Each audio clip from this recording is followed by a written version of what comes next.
Ashama harka fuunee daawwattootaa fi hordoftoota keenya akkam nagaa keessanii nageenya koo kan jaalalaaf kabajaa bakka jirtan sirraa dhaqabu.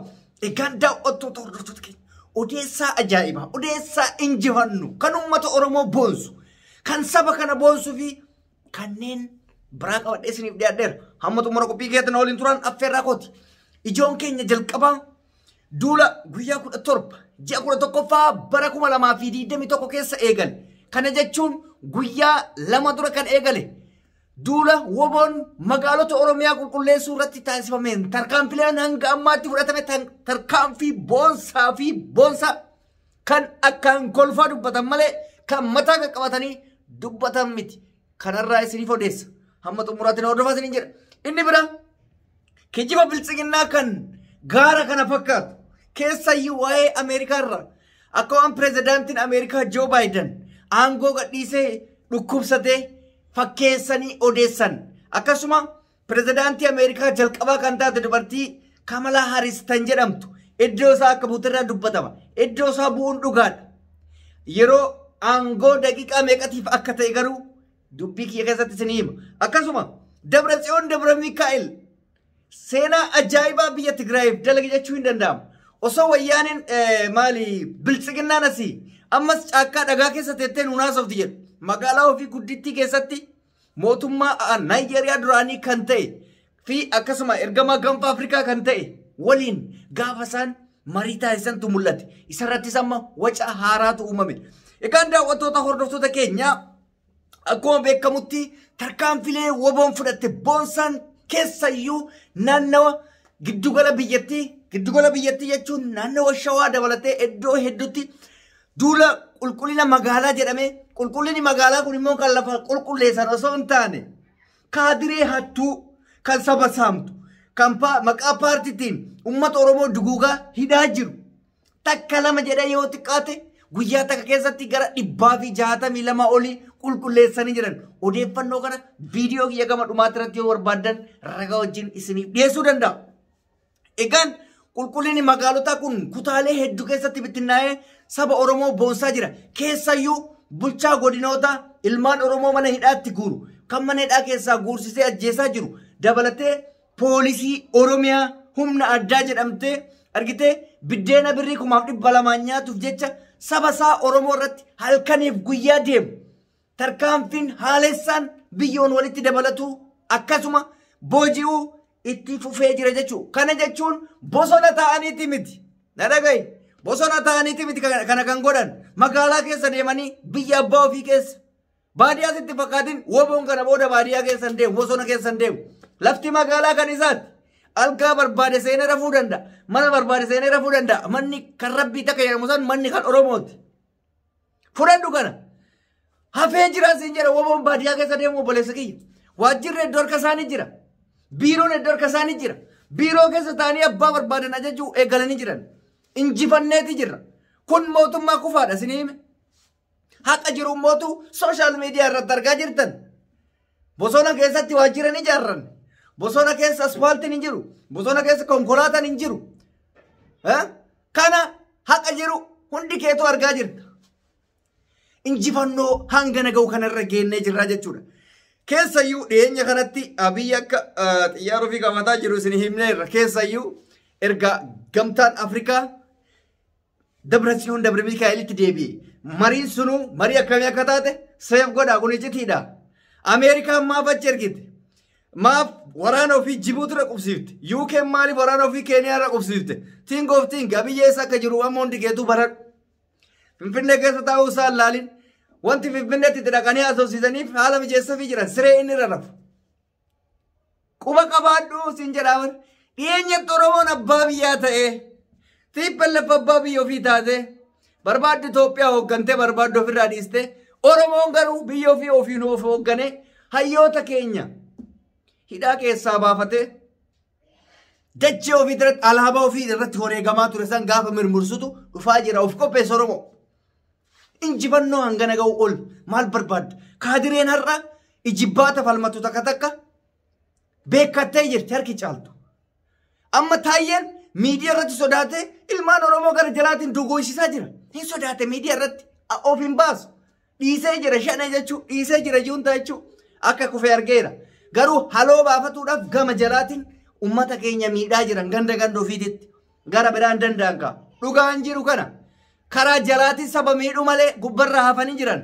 Maaliif? Akka isaan teensoon jalaa dhaame arganii akkuma abiyyillee keessaa kaafatanii bahuu hin danda'an jiran dubbiin itti jabaatteerti. Namichi isaa barree karratti hojjete hunda paaspoortii irraa guure waan taate na hojii taate jechaa ni jira. Dhugaan jiru immoo kanumaa jechuudha. Waa'ee pirezidaantii hololli isaan oofan suni Ameerikaatti namni yoo pirezidaantii ta'u waggatti of laala. Akkaataa fayyummaa isaa hin laala. Fayyummaa isaa yeroo laallamutti marfee qaama isaa wallaalchisutu waraannama. Sa'aatii 18 qofa aangoo tana Kamalaa Haarisiif dabarsee kenna. Sa'a 18 hanga yaala san geeffatuuf qofa.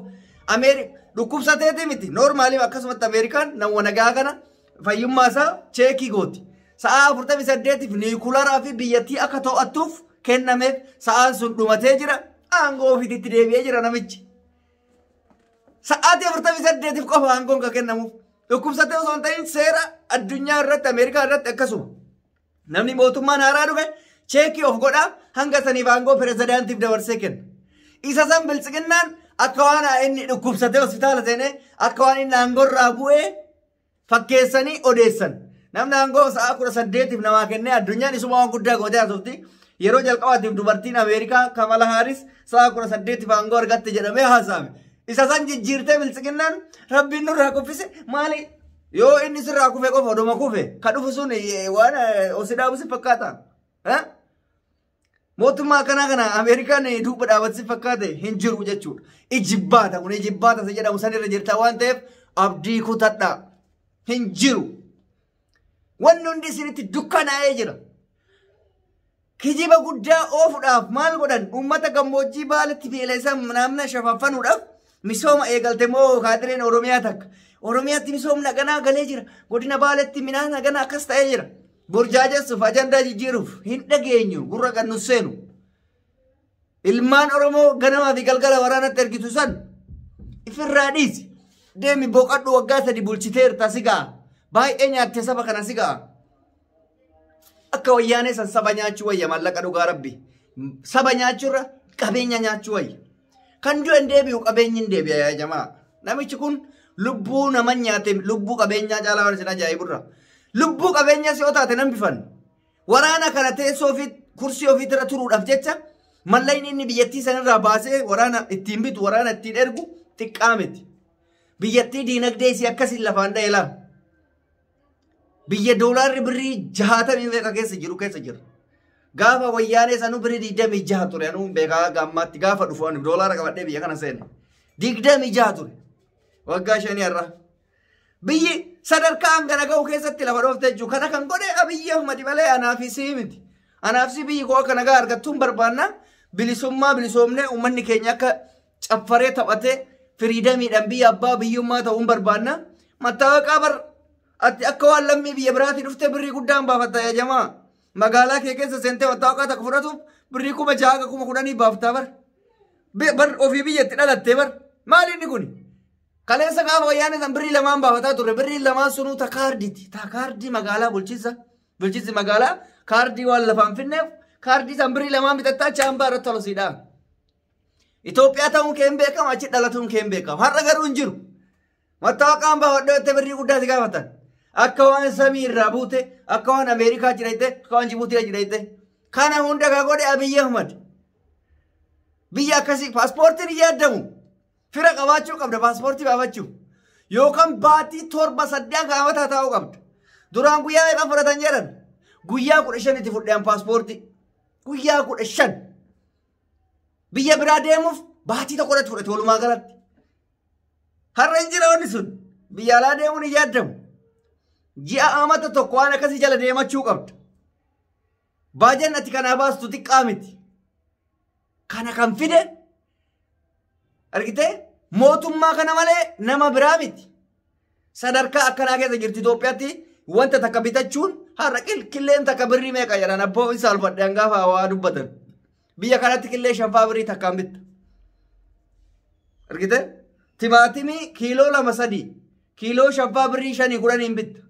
kiiloo tokko namni si gurguru jiru biyya keenya kiiloo tokko mataa tokko birrii guddaan bitta buna har'a birrii 340 bitta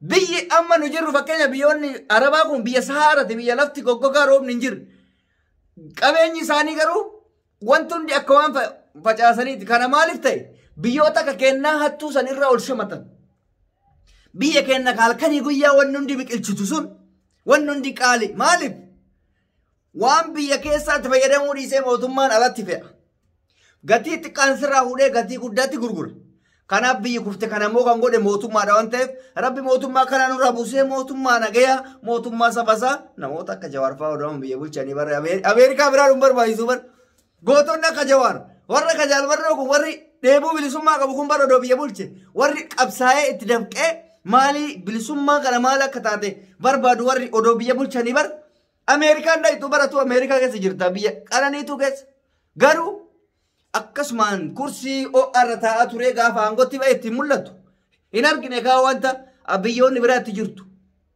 kana isin dhaamaa egaan daawwattoota hordoftoota keenya viidiyoo biraatti walitti deebinaa odeeffannoo namaaf qabu kana fakkaataa an reedii aadaam tiibii turtiin waliin gootaniif ulfaadhaa galatooma namoonni akka tasaa haaraa taatanii nutti makamtan yoo jiraattan sabskiraayib gochuun maatii keenyatti dabalamaa nagaarra naa tura injifannoon kan uummata oromooti nagaatti